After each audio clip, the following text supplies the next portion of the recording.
Hello everyone and welcome back to Chronos plays Persona 4 Arena today. I don't know who we're actually playing as.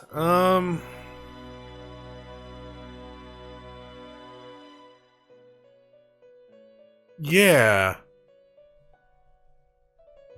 Personally, you know, Naoto's pretty awesome, but Mitsuru is also pretty awesome, and so is an Aigis. Kanji's cool too, but I think I'm more interested in hearing either Aigis' side or Mitsuru's side. Let's go Aigis?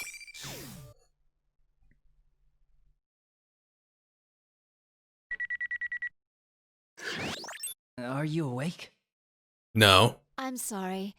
I had turned off my consciousness to test the new equipment installed on me. Yes, that's why we use the emergency channel. We have been asked to go into action. Has something happened? Who sent the request? We'll brief you on the details in transit.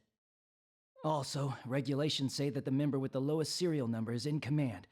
Currently, that's you. Oh, this is before Persona 3. I'm in command? Are you sure about this? After all, You're well suited for it, in my opinion. Understood. Is this before Persona 3? No. Yes. Yes. May 1st, 2012. 9:30. Men equipped with assault suits and tactical vests line the concrete ground. Their urban camouflage and unmoving poise give them the appearance of an ordinary line of rocks.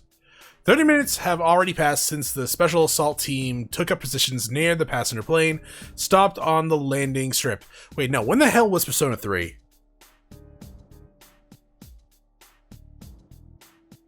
It was in 2012. No, it was like in 2000, right? So this is after. Their captain glares at the passenger plane before he slowly turns around and looks at his men. Every last one wears ski masks and thick tactical visors to mask their identities, but he knows them nonetheless. Tell me about the situation and make it quick. We don't have much time. One of the team steps forward next to him. The touchscreen tablet in his hand, a right hand has a summary of the case on it. On May 1st, 2012, around 900 hours, a wide-body passenger aircraft headed for Kagoshima sent out a 75 squawk code during passenger boarding. Following the signal, the captain reported to the control tower that their aircraft had been hijacked.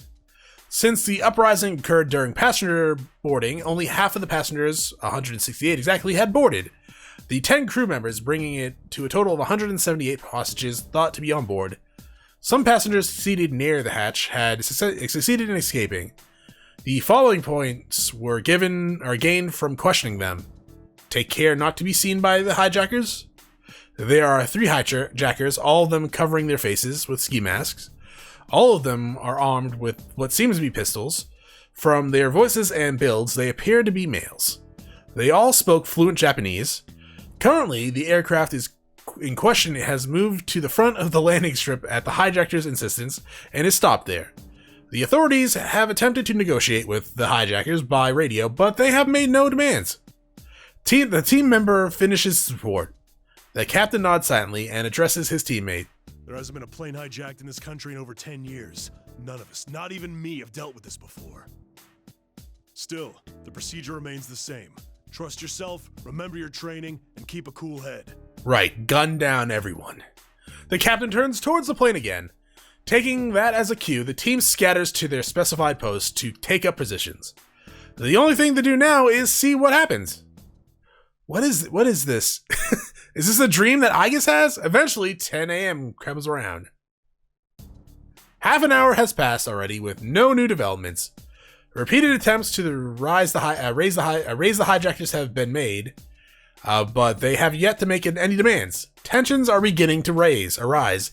The worst case scenario is that they have no need to make demands, that their objective is to seize the passenger plane itself. In this case, the team would be facing a large-scale terrorist attack. Come on, talk to us. The captain mutters to himself, deep in thought. From the perspective of the rescuing of the hostages, every second that passes without learning the hijackers' objectives is a second wasted. The captain and his team can wait in hiding, but the same is not true for the passengers on board. For untrained civilians, extreme stress can easily lead to physical and mental problems. It's true not only for the hostages, but for the hijackers as well. When people lose their nerve, they tend to act rashly. That's an understatement. The hostages will begin to lose hope, and the hijackers will begin taking out on the hostages. An hour into the incident, anything could happen inside the plane. The captain couldn't do nothing but glare at the time as the time ticked by. After 15 more minutes had passed, a slight change in the situation was reported. All emails and calls going through stations near the airport are being checked. The details of the message thought to be inside the plane are not confirmed. It appears that the hijackers have confiscated all cellular phones as per standard hijacking plans, but... There's a report from HQ. They picked up a transmission from one of the passenger's cell phones. It's a smartphone with GPS, so they can tell it's inside the plane. Confirm those details for me. There are two possibilities. The hijackers are using a passenger's phone to contact associates outside, or that a passenger is contacting someone in secret. The latter possibility is more likely. More and more devices have communication capabilities now, making it extremely difficult for hijackers to remove them entirely from play. And the more hostages involved, the more courageous they become, and the more likely to take risk. Unfortunately, more hostages involved means it's all the more dangerous to provoke the hijackers. Each individual hostage is worth less to them. The details of the transmission makes it apparent that the situation is worse than the team had assumed. The cell phone's owner is a man in his 60s in first class. He signed up with a certain service after being diagnosed with heart illness. Oh crap. It's a remote EKG monitoring service that keeps track of the patient's heartbeat. A scheduled message was automatically sent from the passenger's cell phone. The service provider promptly contacted the police, informing them that the man was in a bad shape. The man's life is at stake if we don't wrap this up within the hour. Looks like we can't stall for time. As panic spreads, a proposal for negotiation based on this fact and a proposal to storm the plane are both considered. But because only half the passengers had boarded, the situation inside the plane is uncertain, making devising a tactical plan difficult. Though if nothing is done, a passenger will surely succumb within the hour. A blunder like that must be avoided at all costs. That was the thinking that guided the police officials to make their decision. That same day, 10:30. What? Withdraw? This is a hijacking! What are you thinking, withdrawing our people? Yes, I understand. Wait, what's going on? Orders are orders. We'll fall back at once. Get ready. Is Aigis coming in? No one understood the sudden withdrawal order. Why withdraw the team during the hijacking? No one on scene agreed with the decision, but the order could not be overturned. The men here are not the brain, but the limbs whose power is best put to use by precisely following orders. Just then, another group approaches without a sound. Its members are dressed decently in suits and trench coats, but all of them wear black with sunglasses. At a glance, it is clear that they are tall, well-built, and used to rough situations. With nearly 20 of them gathered in one place, they are imposing despite their silence. They don't seem to be airport's personnel, but neither are they known to the police. However, the captain senses a kindred spirit in them and approaches. Who are you? His voice is laced with suspicion, but the man in black at the head of the group speaks dispassionately as if he heard For the nothing. next half hour, we're in command of this scene. You didn't answer the question. Who's responsible for this? The captain's tone unconsciously hardens. The group of men in black parts, and one of their member in the rear steps forth. The captain can't stop himself from frowning his brow. He can already sense the unrest spreading amongst his team, watching in silence. The one stepping forward looks like a 17 or 18-year-old girl. She is dressed in black and sunglasses like those around her, but her slender build is out of place. Not only that, her blonde hair stands out even more in contrast to her all-black outfit. It's Aigis. The girl walks a few more steps forward and removes her sunglasses. Yo, you look sharp, Aigis. Good lord. The captain had intended to have praised the look in her eyes, but only gasped at her crystalline blue eyes.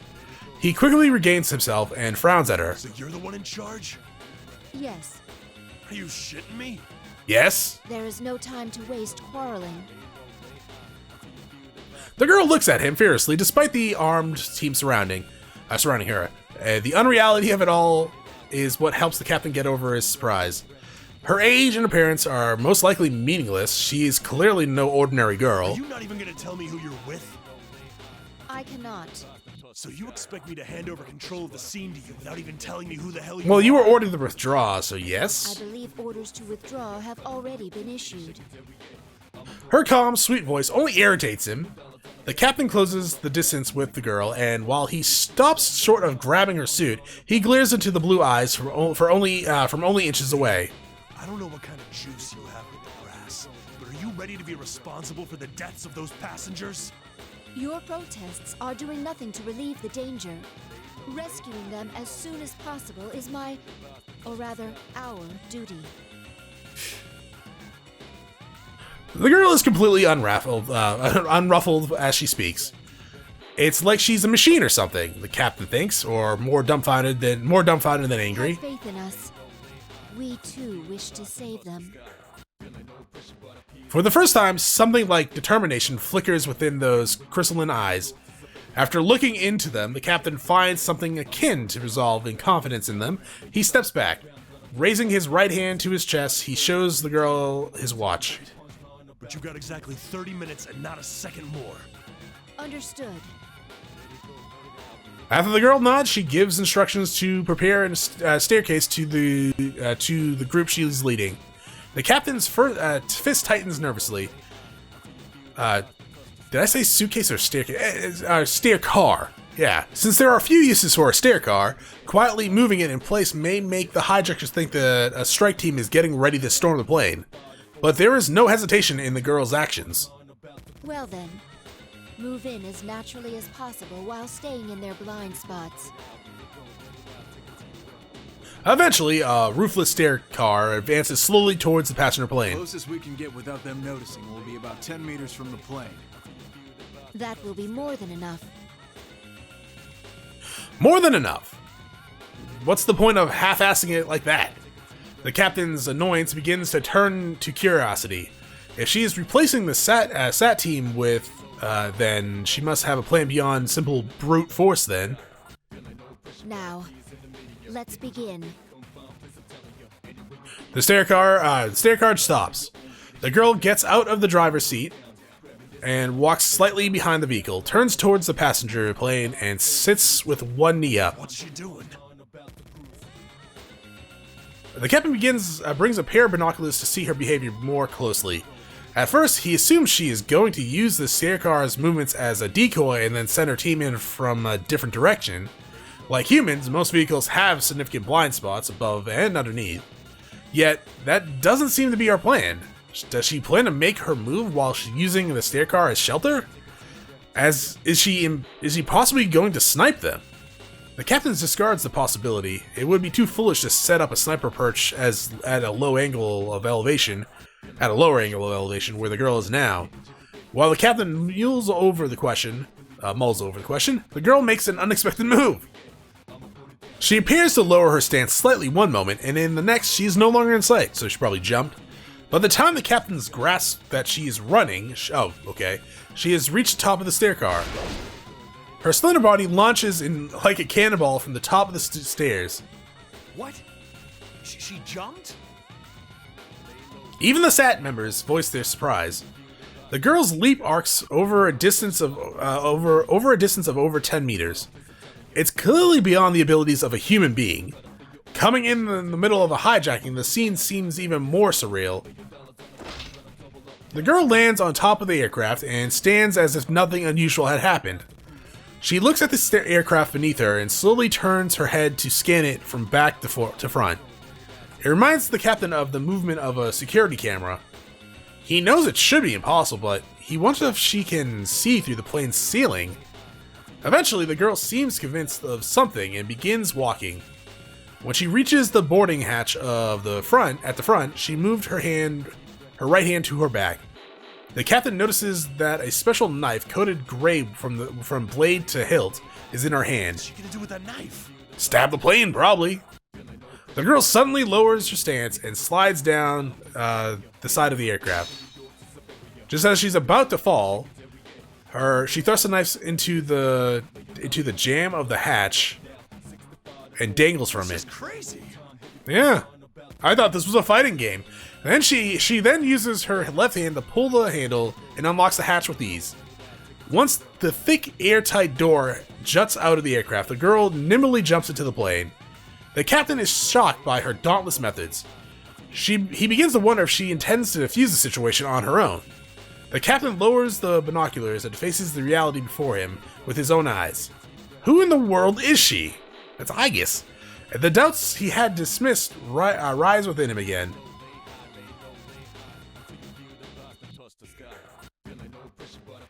A warning light goes on in the cramped cockpit.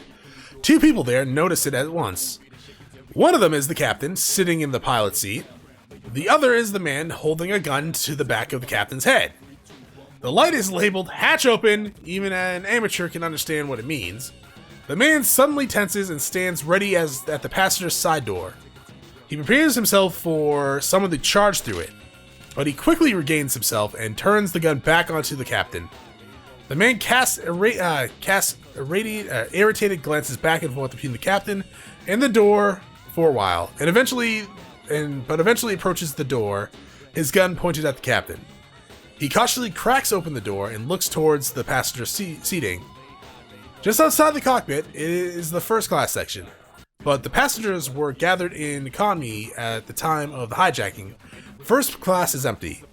The man squints. To ward off observation, or worse, snipers, the windows are down.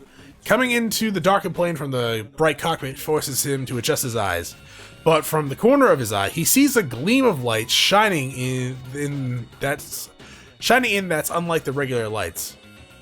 And within the light is a silhouette. Before he can react, the silhouette figure closes the distance.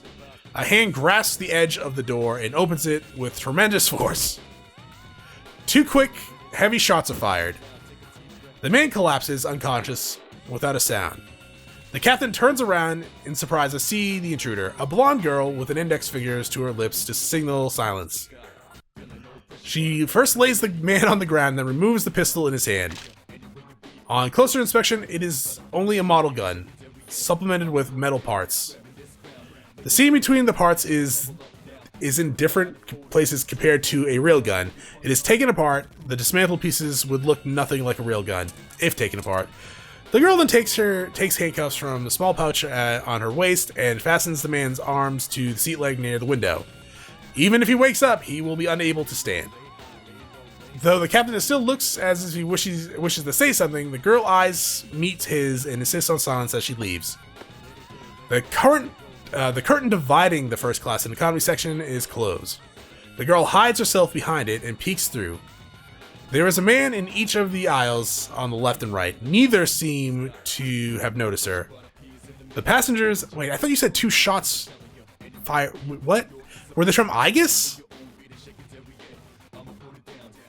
But if it was a model gun, they couldn't shoot. Unless it was like an airsoft gun. But even then, it's not gonna... I don't know. Anyways, the passenger and cabin crew are crammed in the seats in the back. Everyone's placement matches the reading from her heat sensors she picked up from above the plane. Both remaining hijackers are closer to first class. The man closest to her is only a few steps away. She judges that he can be easily disabled before reacting if she moves quickly. They both carry pistols, but they are the same type as the downed hijacker. From what she can see, these two are mere model guns. The girl swiftly pushes aside the curtain and grabs the closer man's right wrist. The hijacker, caught off guard by the sudden appearance of such a slender girl, stops moving for a moment. In that moment, he surrenders any chance of victory he may have had. Like none? He had no chance. It's Aigis. With a pain cry, he drops the pistol to the ground. The girl uses her grip on his right hand to put him on the ground, then smoothly pulls out another pair of handcuffs and locks his arms to the passenger seat. The man thrashes about, but despite his struggles, he is no better than a worm writhing on the ground. The last hijacker finally recovers from his shock and aims his gun. The girl pulls a button from the other man's sleeves and flicks it towards her opponent's face. The button travels at immense speed, though it was only fired from her fingers. The man tries to shield his face, but it's too late, and groans in pain as the projectile impacts his forehead. The girl does not let the opportunity pass. She easily jumps over the 3-seat wide center block of seats with one arm and grabs the man's right hand. There she repeats the same procedure she used before. Their weapons are immediately seized while they are restrained on the floor. The passengers are only now grasping what's happening before their eyes. A murmuring chorus rises. Do not be alarmed. I have come to rescue you. Your safety has not been secured yet, so please stay calm and remain in your seats. The passengers erupt in a cheer. There is a sporadic applause as well, but there is a slightly hysterical tinge to it in reaction to the tension of the situation. Excuse me. We were told someone requires medical assistance for their chronic heart illness. His name is... Just as the girl approaches the center of the plane, she senses a male passenger stand up from his seat. He's extremely calm and quiet as he does so. The girl belatedly picked up on the incredulity. All the other passengers are nervous. It is then she feels something hard pressing against the back of her head. She knows without looking that it's the muzzle of a gun. The nearby passengers' cries of relief suddenly turn to screams. I am impressed with your judgment to stay hidden until an opportunity arose. The girl is unperturbed as she continues to look straight ahead. The man stays silent and keeps the pistol pressed to her head. She knows there is no danger of this being shot, but she is not yet sure that he was the only one hiding. Left with no choice, the girl cedes to his demands and moves forward. And after about 10 steps, another man stands up, as expected. And you too. The man doesn't answer. He slowly approaches from the front. The girl is now sandwiched between the front and the back. And at that moment, footsteps around sound from beyond the curtain leading to first class. The two culprits both react at once, but it is too late. Over 10 men in black rush in at once from beyond the curtain. While the girl had drawn the hijacker's attention with the scuffle, the stair car had closed in. First, they pin down the man standing in front. Then the narrow passage gives the man behind her a short reprieve, but doesn't last long. The moment he lowers the hand gripping the pistol in order to escape, the girl grabs his wrist. So focused was he on the men who burst onto the scene that he forgot about the threat the girl posed. He's immediately tripped and restrained once he falls onto his back. The girl stands up and looks around. If there were any more hijackers inside the plane, this would be their last chance to make a stand, but no one rises from their seat. She glances towards the men in black, and they nod back in acknowledgement. It seems the crisis had been averted. The girl carefully keeps her thoughts from appearing on her face and gives an inner sigh of relief. Soon afterwards, the sweeper team gives a report confirming that the aircraft is secure. The girl works with the cabin crew to arrange transport for the man with the heart illness before she steps out for a moment. She turns on the blue indicator light on the stair car and waves it in circles towards the SAT position. It is a signal that the crisis is over. She's done already? On receiving the sign, the SAT team on standby starts talking amongst themselves. It hasn't even been 5 minutes. There should have been at least 3. It's been more than 5 minutes, dog. You know what they remind me of is those guys.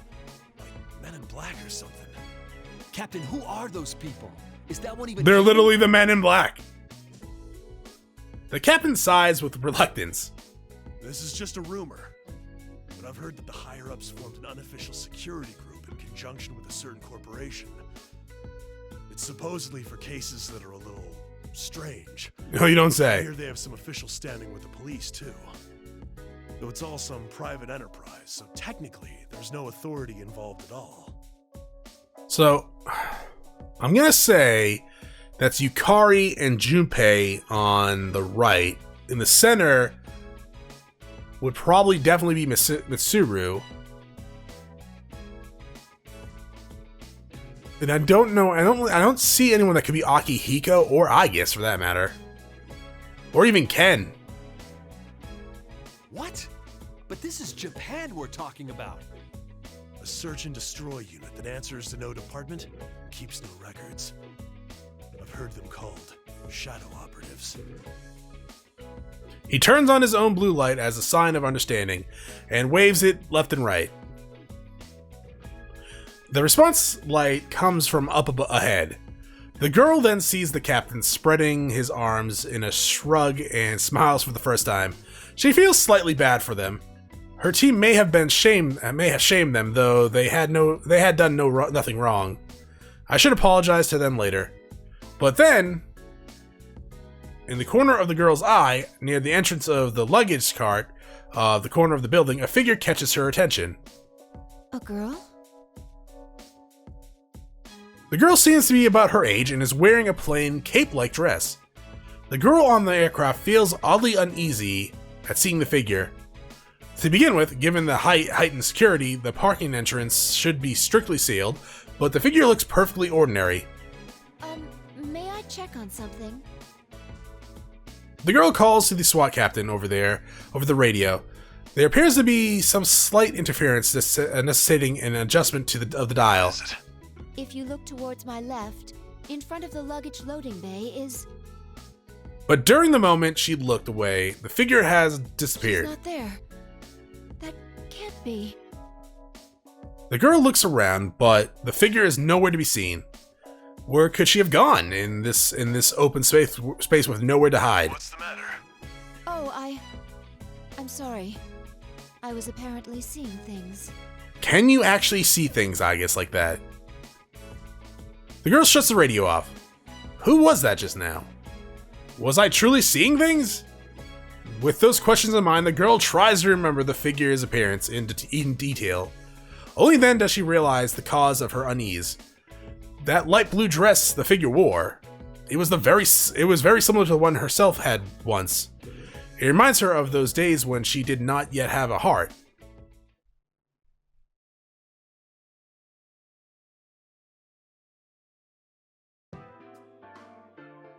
The girl puts those thoughts aside and returns to the aircraft. The mission does not end with taking the culprits into custody.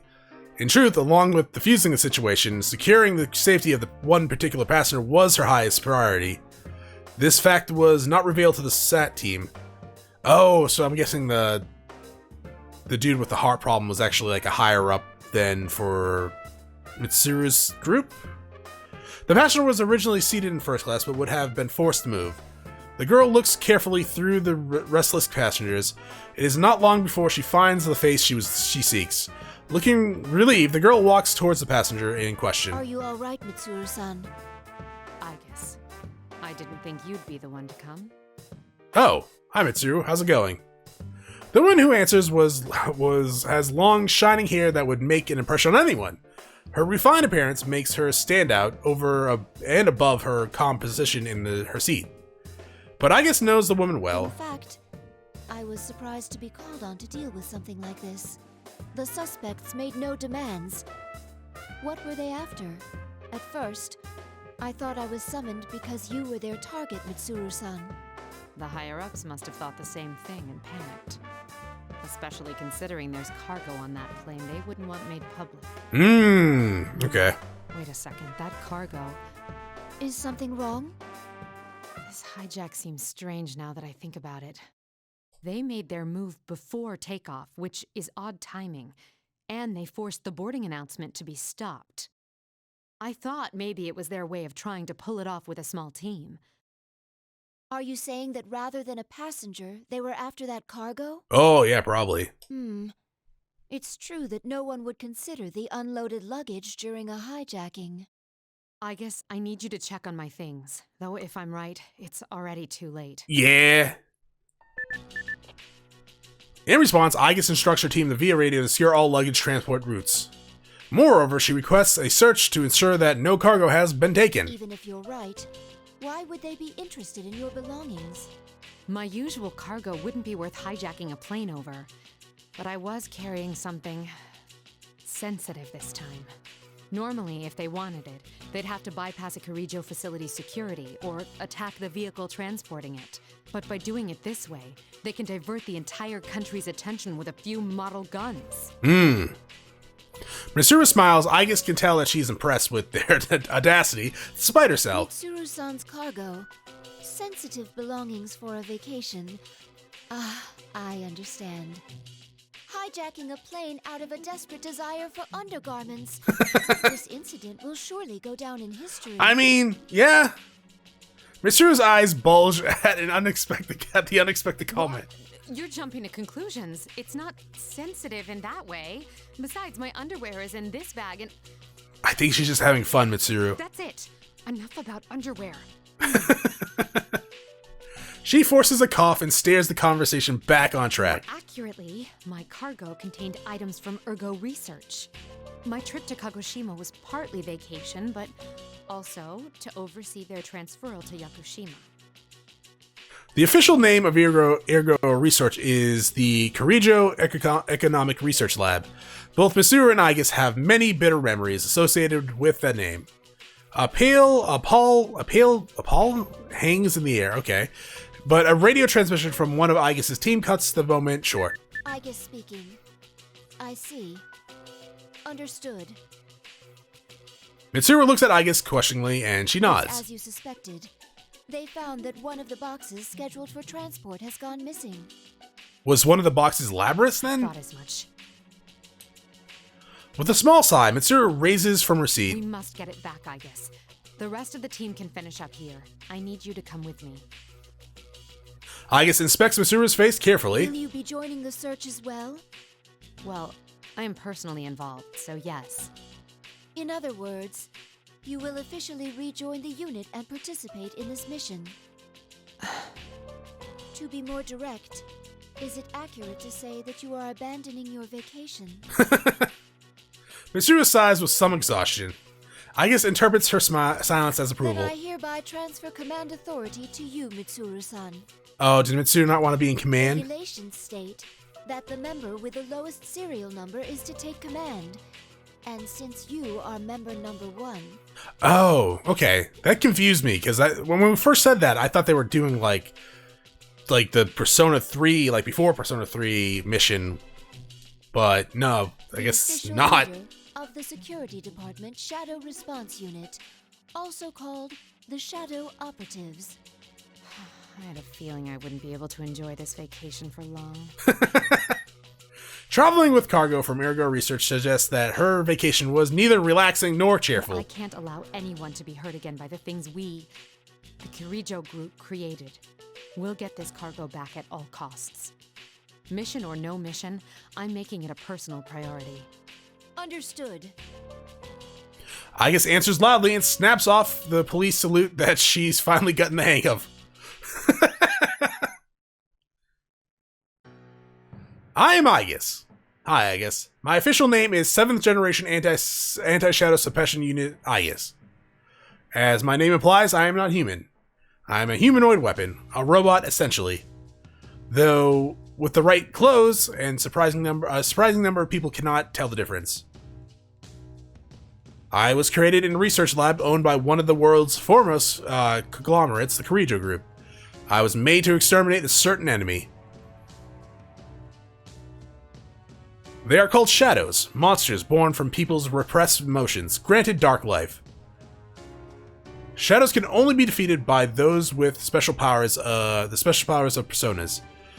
One's persona can be said to be the power to wield the shadow within. They are two sides of the same coin, though one cannot have a persona if they do not also have a heart. I was given a mind to artificially develop a persona and a body close to that of a human, so that mine could maintain a personality. A heart designed for battle, a body designed for battle. I did endure some suffering because of my original purpose, but I now have a place where I belong. somewhere I can make full, beneficial use of my powers. That is the Security Department, Shadow Response Unit. Our nickname is the Shadow Operatives. The Shadow Operatives were formed at Mitsuru Kirijo's directive. She is the scion of Kirijo Group who created me. She has taken responsibility for Shadows. Our objective is to identify and resolve incidents involving Shadows by eliminating them. All of our members are Persona users, or have similar qualifications. During operations, our guidelines state that the member with the smallest number has command. The number that I was issued is 5. Though I am not human, I am treated as a member and not a piece of equipment. Moreover, my number is in the single digits. It's possible that that there will be a mission like today where I must take command of dangerous operations. In other words, I am recognized as having the same life and dignity as humans. Because Mitsuru-san and the others have such trust in me, I want to repay that trust with results. There is another reason I am working my hardest on this case. Soon after the hijacking was resolved, the stolen cargo was identified. Its contents surprised me. No, it was Labyrinth. The 5th generation anti-shadow suppression weapon, the unit name Labyrinth. She is one of my sister's units. So... okay, so... the hijackers, what did they do? Just, like, release her at the plane? Or did, like, Labyrinth wake up and be like, nope, not that, and then kind of stood there until, like, she ran off? She was sealed over a decade ago for some reason and has been in storage with the other artifacts since then. Labyrinth, a humanoid weapon just like me. It is possible that she has a heart. If so, I want to save her before she is misused. This is a mission, but more than that, I feel that it is my duty. It is a duty I must carry out. And well, I guess we'll carry it out next time. Thank you for watching. If you enjoyed the episode, press like below. If you're not subscribed yet, want to hit my video section, check out some of the content, see if it's to your liking. If you're interested in watching me live stream on twitch.tv/ChronosPlays, give my channel a follow to be notified when I go live. Either way, thanks for watching. Hope you all have a great day.